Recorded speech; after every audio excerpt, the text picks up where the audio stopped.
Gifts, I think, is one of the topics that probably causes the most stress during the holidays, especially amongst parents, simply because of the financial burden that people experience from purchasing gifts. And, I'm so empathetic with people who feel pressured and they want their kids to, for me, it's about not feeling excluded socially. You can't overemphasize the need for children to have a little bit of magic in their lives, right?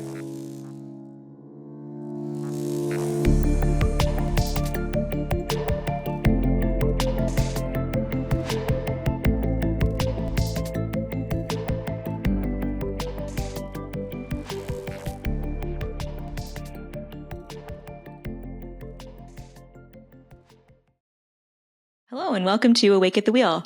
So the holidays are right around the corner, and last year we covered a lot of really important tools and strategies to consider and utilize when you are attending family gatherings and just dealing with the general stress of the holidays. So I really encourage you to go back and watch that video because there's lots of great tools. But today what we're going to be talking about is some of the different parenting trends that are arising on social media as far as different things with the holidays, with gifts, with family gatherings. So our producer has compiled a few different videos for us to watch regarding these trends and to give our thoughts from the psychological perspective. So let's get started.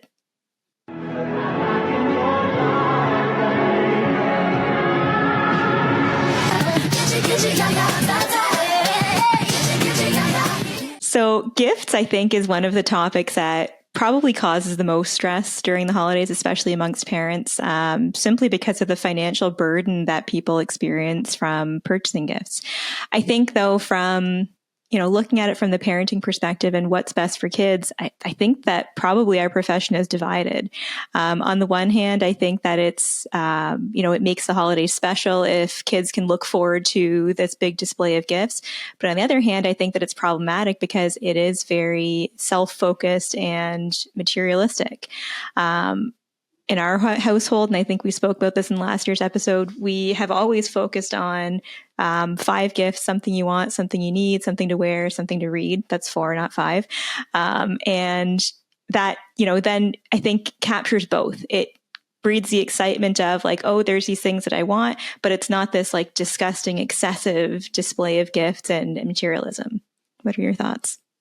Well, when you mentioned that last time, I loved it. I thought that was just great. And so we're different. So I let my mom spoil my kids, for Christmas. So it's going over to Nana's and, having a great time under the Christmas tree and everything like that. And, and doing that, much to the chagrin of my wife, because a lot of it is wasteful. The stockings, so much of it is just, silly stuff. But I let the kids do that. And that way they have their magical time and they understand where, my wife and I stand. Because we aren't materialistic, and we want them to to have respect for for I guess just for money, for for hard work and everything. You're not just granted anything that you want, stuff like that. So they have the magic, but they also have the healthy perspective that we want to give them. And I tell them, I say, look, it's the same with my wife. I don't do anything on Valentine's Day or things like that. Okay. But I'll suddenly surprise her out of the blue on some other day, just on principle, because I don't like to be a slave to materialism. So, and she knows that, and the kids as well. They want something during the year, I'll get it for them. If they can explain to me, why they need it or want it and stuff like that. I don't just spoil them. I give them what they need. Okay. And sometimes what they want. So to me, that it's a philosophy. I'm not saying it's right, but that's just the one that I've adopted. Just because I really, since I was from a young age, I'm so iconoclastic basically. And, I just, and I don't like being manipulated. I just don't, right? So I don't like being told this is how you're supposed to do it. So that's just my nature. Yeah. And likewise, we're the same. We don't let the calendar tell us that it's time to buy a gift. It bothers me. Maybe it's because both of us don't like being told what to do. I don't know, but we're the same. And I guess with that video in particular, I find it kind of gross, really, the phrasing and the verbiage and the bragginess of it. And that's something that I often take issue with too, on Christmas Day. On social media when people are wishing everyone a Merry Christmas, and there's always that picture of people's tree. And it's like, are you doing this for your kids, or are you doing it for that photo that you can put on social media? Right, exactly. And Now there's a whole other side, of course, and I get that as well. Like we don't do that. Like as again, I broke down. We got a tree. They start doing it every year. As soon as the kids are like, it's too much of a hassle to decorate it. Okay, fine, not doing it. Because it's really for you guys. It's not for anyone else. We don't take pictures in front of it or anything like that. It's just to let the kids have this festive feeling. Mm-hmm. But if they're not feeling it, fine. We don't need to do it. Right? We're not doing it for anybody else. But speaking of anybody else, and I'm sure we talked about this last year, the tricky thing is if everybody else, presumably, especially now with social media, it seems like, you get to see everyone, is getting this gift or these shoes or whatever else like that. That's a real burden on the parents. And, I'm so empathetic with people who feel pressured and they want their kids to, for me, it's about not feeling excluded socially. And sadly, you and I can have our beliefs, but the vast majority of people seem to be very materialistic. Mm-hmm. And so they're going to have materialistically driven kids. So it is very tricky to have that balance, to strike that balance, basically. Yeah. Yeah. And I feel like I'm, talking on both sides here, but I love Christmas. Like it's always been one of my favorite times of year, but I like, the decorating and the time with family, right. And the food and the downtime, like all of those, intangible things I think are what's most important. But you're right. And especially with social media, the pressure is insurmountable for some people. Yeah, and it's that, and that's we can't deny that or downplay it because it's relatively new. Social media before was just your immediate peers. That's all you had to deal with. Yeah. Now with social media, especially if you have a little bit of a following, right? If you have a couple of 20, 30, 50, 100,000 people following on Instagram, right? And either they are expecting something from you. And again, I'm not talking about big influencers. I'm just talking about anybody who has anything out there, where a bunch of kids or adults are following them. Kids and teens, I guess we're talking mostly. But so whether it's expected of them or they think it's expected of them, that perception of it, that can really make a lot of kids feel anxious and distressed. And because not every kid or teen or young adult is going to be able to live up to those expectations, what we see is some of them faking it. Right? They're pretending that they got this or they got that, and and then they get busted, and that's humiliating when you get faking something like that. So I feel it's just an added layer of pressure that always existed to a tiny degree, but it's just spread far more, and that affects more people. Yeah, it's so amplified now. Right. All right. Well, let's check out the next video. Okay. Here's some misplaced ideas about Christmas magic. One, Christmas magic means that all your difficult emotions just simply disappear. I wish that was the case, wouldn't it be nice? Two, another one is you can forget all of the past abuse and difficult crap that your family members have done to you, and you should put it behind you for Christmas. You should put it behind you. Again, can you imagine that being said about any other form of abuse? The belief that, that you should be able to accept people's abusive and emotionally dysfunctional behavior just because it's Christmas. And there's this pressure, isn't there, to be with family, and I guess if you've got a toxic parent, then at Christmas they'll make you feel really guilty that they might be alone as a result of their own fucking actions. And then even if you've laid the best boundaries, Christmas has this way of really wanting to push those boundaries away, do you know what I mean, and make you feel bad for having them, and then this helps people get beyond those boundaries, and so it can be really difficult to maintain and uphold those boundaries. And then even if you had toxic parents in the past and they've been cut out, then Christmas can be like a really triggering time of year. You can see all of the happy families together, and it can make you think about the family that you perhaps never had. There's all this kind of snuggling up in front of the fire kind of pictures and visions that people give you of Christmas, and if you've never had that, it's going to be triggering. And then if you've got your own kids and you're seeing them open the presents, and then that's going to be horrible, because, well, not horrible, but it might bring up some stuff for you where you think, I wonder if my mum or dad ever even looked at me like this when they were opening them. So it's a really difficult time of year for a lot of people. Oh, that video breaks my heart. And I'll preface my statement with not to minimize the uniqueness of each individual situation, but I would say that video summarizes the majority of my therapy sessions in December, because those themes, those painful themes, stretch across so many people's lives. And I think the answer to it really varies depending on the person's individual experience, their family, the level of abuse or trauma. So I don't think that there's a one size fits all answer to that, but I really just think it depends on what is tolerable. If not going at all is what's going to bring you the most peace, then that's what you've got to do. If creating some sort of boundary, like we talked about in last year's episode, either a boundary of a time frame of discussions of where you're going to stay, if that's going to make it tolerable, then so be it. But I think that because it is such a difficult time of year, you've really got to assess the entire situation and do what's going to feel best long term. Yeah, and look, we shit all over so many of these videos that we watch. I got to say, that one, I thought, aside from the volume of the music, it was a bit loud, okay, but I thought it was really well done. It wasn't hyperbolic. I thought there was compassion. I really took to that video, and I thought it spoke to, again, the same, everything he said was things that come up in sessions for sure. And he talked about the boundaries and so on, and even with the best laid boundaries, et cetera, et cetera. So I appreciate that video. Okay.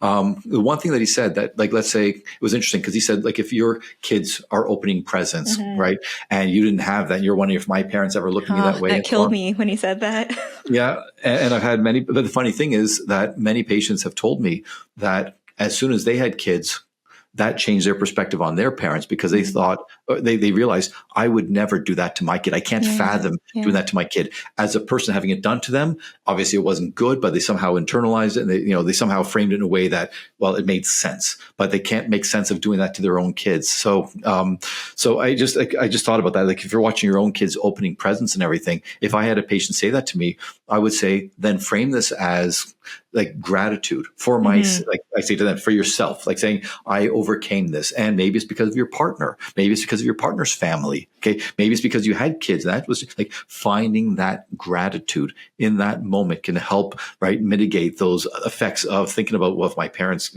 I wonder if they thought about me that way. Right. And then I always talk with patients about stages.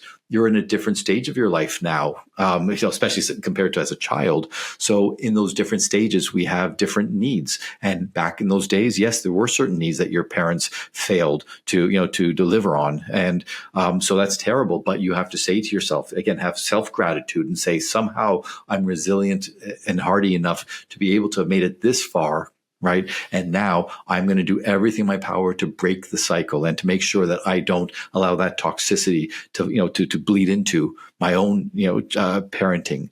So I always try to get people to have the most positive frame, a realistic positive frame. And although it was a more lighthearted part of our conversation, just like we said, the calendar can't tell us, when to buy gifts. The calendar shouldn't tell you when you have to see people that you wouldn't see the rest of the year. And I think that's, what I take issue with obligatory holidays in general is the fact that it's obligatory. It's, the calendar says, so I have to do X, Y, and Z. And if I don't, then I'm going to be labeled as A, B, and C. And that's just not the way that reality works. And, society does work that way in part, but we've got to, again, attend to what works best for us. Right. And because I'm so big on symbolism and, so yes, Christmas or these other symbols, they may trigger that feeling in us more strongly, and may make us feel either that we need to do this or feel bad about that. But yeah, you're right. Any time of the year, you can say, I'm going to, like, for example, the gratitude. Okay. I will use Christmas, as a reminder to say, okay, you know what? Next week and next month and 6 months from now, I'm going to do the same thing. I'm going to step back. I'm going to say, wow, how lucky am I that I made it through a terrible childhood or whatever. And I found a reasonably okay partner. Then I have my kids who are not terrible parasites only, and all these other things. And just trying to force yourself at any time of the year, right, to implement healthy perspectives and thoughts and beliefs. Yeah. And I guess I'll add to that too. And speaking about one's own children and stuff and things such as that, setting an example in that respect, I think is important too, and showing them that, you don't have to put up with people and behaviors and things that are disruptive to life and to the holidays. Right. And that's why you said, we hope that people will watch last year's video because we talked about this in so much detail. Yeah. And I'm pretty sure that we would have talked about what you just said about, being that model for your kids. How much good are you doing? Like, I've had a number of patients, I may have said it last year, I'm not sure. Okay. But, I've had a number of patients who They want to maintain the family, whether it's parents or siblings, or whatever. But when they have the kids and they see one of their family members do something that's just so destructive, they say, I can't subject my children to that. And if you don't have children, then say, I can't subject myself to that, or my partner. But especially if you have children, you use that as, again, the impetus to do better. And to do better means to, again, like to put those boundaries and to make sure that you don't either yourself subject your kids to the same things that you went through, or, again, expose them to family members who might do something like that. Yeah. But yeah, I think that video was great. I think that that's something that a lot of people should reflect on. And like you said, one of the better ones for sure that we've watched. Yeah. Yeah. Okay. Well, let's see the next.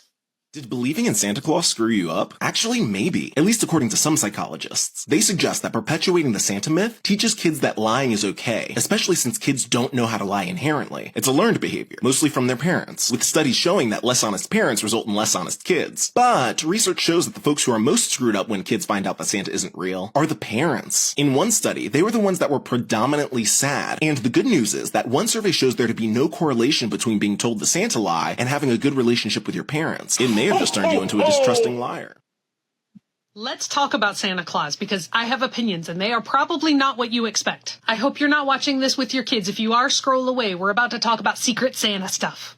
I am actually a fan of the whole Santa Claus thing, and I will tell you why. Let's say you are a child and you learn about Santa Claus. Your parents or your caregivers tell you about Santa. Every adult tells you about Santa. Every commercial tells you about Santa. He comes while you're sleeping. He leaves presents. This is something that is accepted by everyone you know to be true. As you get older, you start noticing things about this assertion. You start to take a look and question, well, how can Santa be at this small and this small? But again, every adult in your life assures you that it's fine, that Santa is very real. Until one day, the truth hits you, and you find out you, the child, were not wrong. It was the whole world. This is an incredibly important skill for a child to have as they grow up, to look at something that the whole world asserts to be true and to look at it critically and think, well, maybe it's not. Now, could this skill be taught another way? It absolutely could. But this, to me, is the height of learning critical thinking. A child learning that something is false, even though everyone around them is swearing up and down that it's true. That is a skill I want kids to have. As somebody who loves critical thinking, I like that perspective in the second one, but I have a feeling that you and I are not going to be on the same page with this one. So before I give my thoughts, what do you think my opinion is on Santa? You mean about lying about Santa? Okay. What do I think? Oh my goodness. Let's see. So, I'm stumped on that one because I've got two different answers. One is, it's okay, it's magical, it's kind of like, what's the right word here? The end justifies the means. Okay, like you're trying to have this magical time for children, and kids are inundated with so much terrible things, even without social media. They see things in the world, and so to preserve Santa Claus being a symbol of innocence, of purity, of just joy. Okay, so on the one hand, I can see you saying that's perfectly fine, and then eventually, when they're old enough, that's when you can incorporate reality. On the other hand, I can see the critical thinker you saying, teaching your son from a young age, hey, it's fine, like explaining to him the principle behind it, okay, but also not lying to him. So, like, again, saying it's about time of joy, blah, blah, and this is what he's supposed to symbolize. But hey, you're smart enough, you can know the truth. All right. It's dad on the roof, not Santa. So interesting that those are the two perspectives. And in any other aspect of my parenting, the second example there is probably how I'd approach it, but this is the exception. Like, we are full on 100% Santa's real. It's magic. It's joy. It's fun. Verbatim what you described there, right? The world is such a harsh and ugly place sometimes. Why not have a little bit of fun and magic? We do that with the Tooth Fairy, with the Easter Bunny. My kid's 13. He knows damn well there's no such thing, but he's playing along because it's just the fun thing that we've done in our household his whole life. So I don't believe or agree with what that first video was saying, that it teaches them how to lie. No, it doesn't. Right. There's what you're showing them is that there is nuance in the world, and there's fun, and there's magic, and there's pretend, and then there's a lie, which is a completely different thing. And secondly, I don't know what study he was citing, but I don't agree that children don't inherently lie. It is That's wrong. developmentally appropriate for them to lie. In fact, that's how they test the waters and learn about the world around them. So that's completely false. Yes. And by the way, the funny thing is, when you asked that question, because I didn't expect it, I could have stepped back and said, wait a second, we've had this discussion about, Have we? Yeah. Yeah. And I was joking around saying, yeah, he knows already. He's playing you along like, That's right. You're right. We did. Yeah. He doesn't want, he's doing this for mom. He doesn't want mom and dad to feel all upset. So he's maintaining life for your sakes. So so we did. But in the moment I panicked. So I didn't think about that. But yeah, when I saw that video about the, kids don't inherently lie. Yeah. Like, tell me where, like, that's ridiculous. That's completely false. Yeah. Okay. And again, and the funny thing is, that with whether the tooth fairy or Santa Claus or whatever, right? Again, most kids, when they do discover it, some kids will go to their parents and ask them, I heard from at school or whatever. And other kids, they're like, either because it's the joy and everything like that, or why ruin a good thing? I'm getting money for doing nothing. My kid gets $20 a tooth. He's not telling me he doesn't believe in it.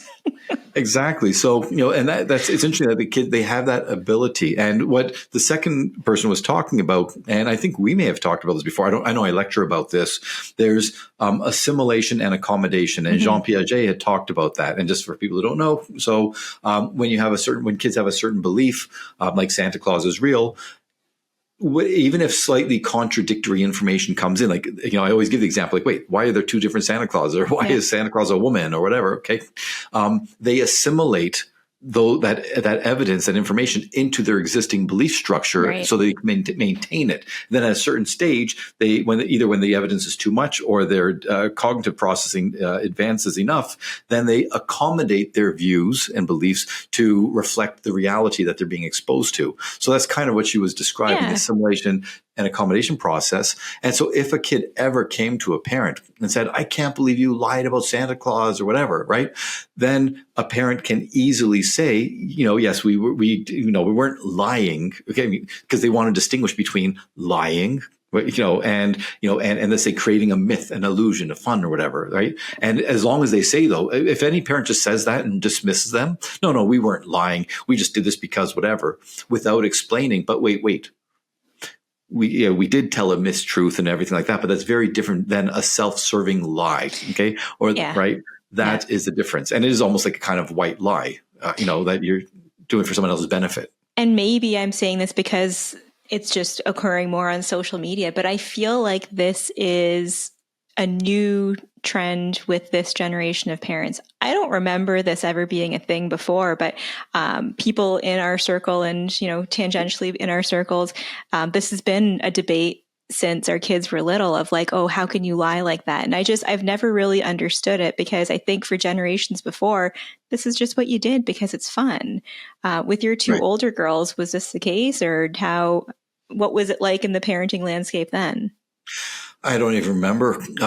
We didn't think about that at all. Like, we just knew this was the same thing. This is fun. This is, and that's the same with Easter Bunny, with Easter as well. I can't remember at what age, the kids were, because we do this again at my mom's place, and my mom, just being such a loving nana, okay, but also being kind of like wanted to be in control, okay. When the kids were like so far off the mark for the Easter eggs that they're looking for, she would sort of say things to them. I was like, Mom, just like let them look for it. Okay, so or there was the same with stockings and everything like that. She would say things like, and I see the kids like wondering, how does she know this much? Yeah, like this is when they still were believing in Santa Claus. So we would always try to make up a little story right then and there. So, again, we never thought like, oh my gosh, we're lying to them or whatever. All I saw was the joy in their eyes, the fun. And even when they knew that, there's no real Santa Claus or Easter Bunny or whatever, watching them still engage in that behavior. And they weren't even faking it. Like, they knew at that time. It's just, but hey, we're going to get a bunch of money or chocolates or whatever. And it's just fun.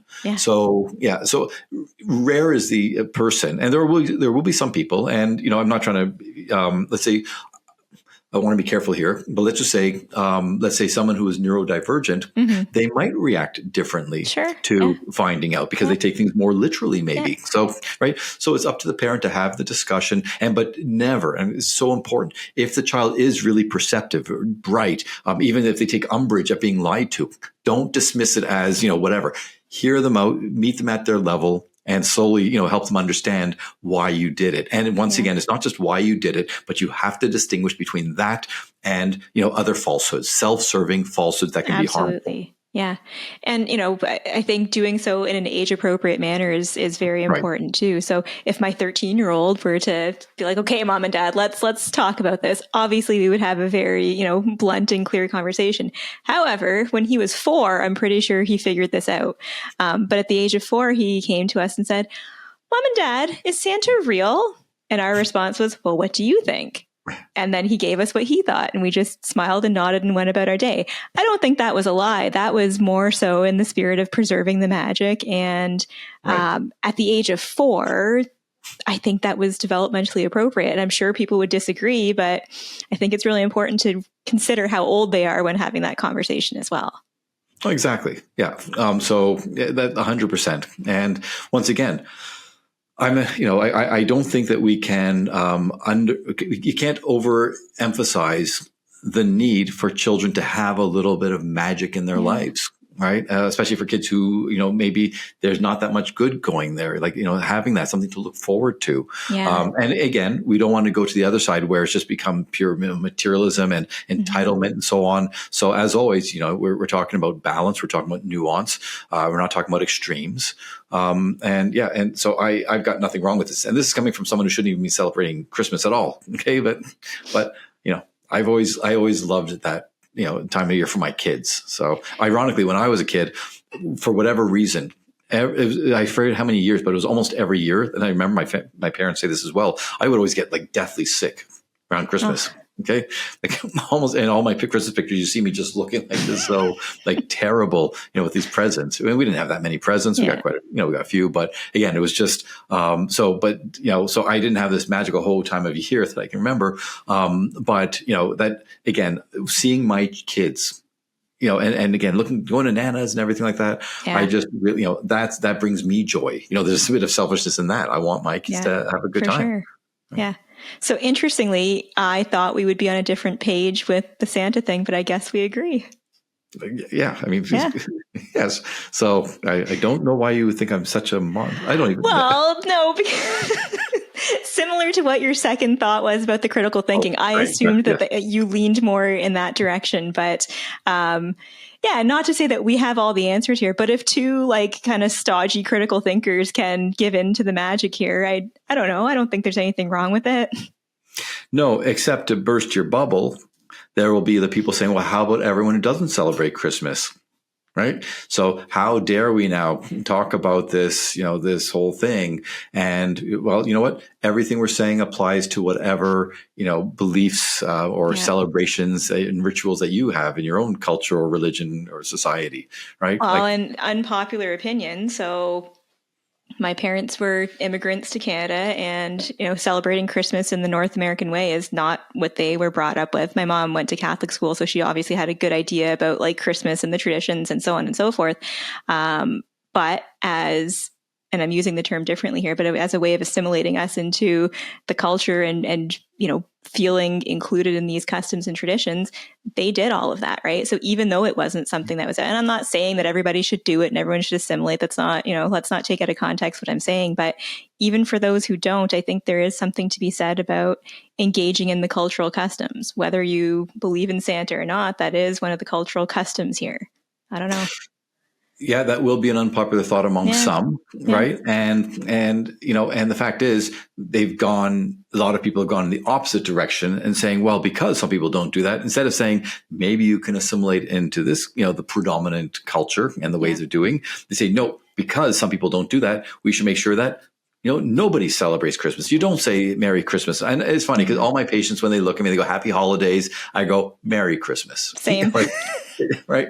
Totally okay to say that. Now, if they don't celebrate that, if there's someone against that, okay. Yeah. But I see them and they look and they go, when there's that tentativeness of I'm just going to say Happy Holidays, and I say Merry Christmas back. Yeah. I say totally fine to say that, right? And the funny thing is, just a little rant here, that the same people who say, no, you can't celebrate Christmas, you can't say anything about that, no red and white, we're going to ban those colors. I'm exaggerating a bit, okay? But they are the first ones who are going to talk about every other culture or religion's celebrations, just not the West, right? Yeah, it's bizarre.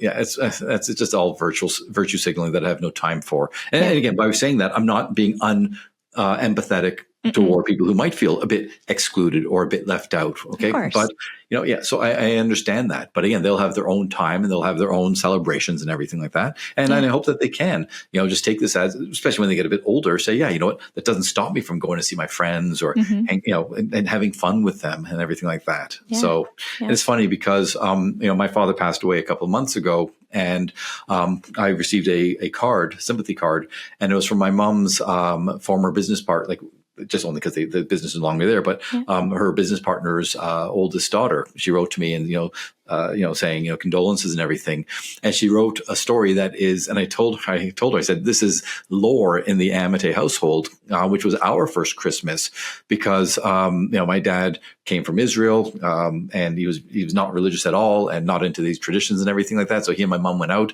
and so her business partner's two daughters were looking after my brother and I, and they were about at least 5 and 8, I think 5 and 8 years older than me.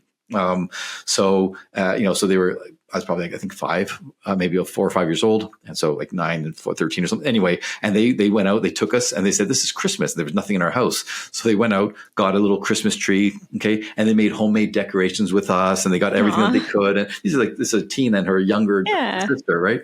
How beautiful. And then they put it up and everything like that. And they saw that we were so excited and everything. And then she said, but then they're like, oh my God, how's their father going to react? Yeah. They weren't worried about my mom. Okay. Yeah. They were worried that he was going to have a tantrum, and just go crazy. And so they were going to take it down, but they took a chance. And, my mom and dad reacted well. And that's how our Christmas started in our family. That's so cool. Because of them. Yeah. So I told them that. So just reading that a couple of weeks ago when I got the card, it was just very beautiful to remember that. So, so that's how Santa Claus came to our house in the guise of 2 young girls. So, that's so cute. That's awesome. So that's my holiday miracle. So. Yes. Well, I'm curious what our listeners' experiences are with Santa. And really all the things that we've talked about, but I think like the hot button topic here is Santa and whether or not it's a lie or not a lie. So I'm curious what our listeners think about that. And of course, we always want your comments on the rest of the topics that we discussed today as well. And again, a reminder to go back on last year's video and watch the tools and strategies that we shared there. We'll link that video in this one as well. Okay, yes. And on that ho, ho, ho, happy note, I tried. Until next time, keep your eyes on the road and your hands upon the wheel.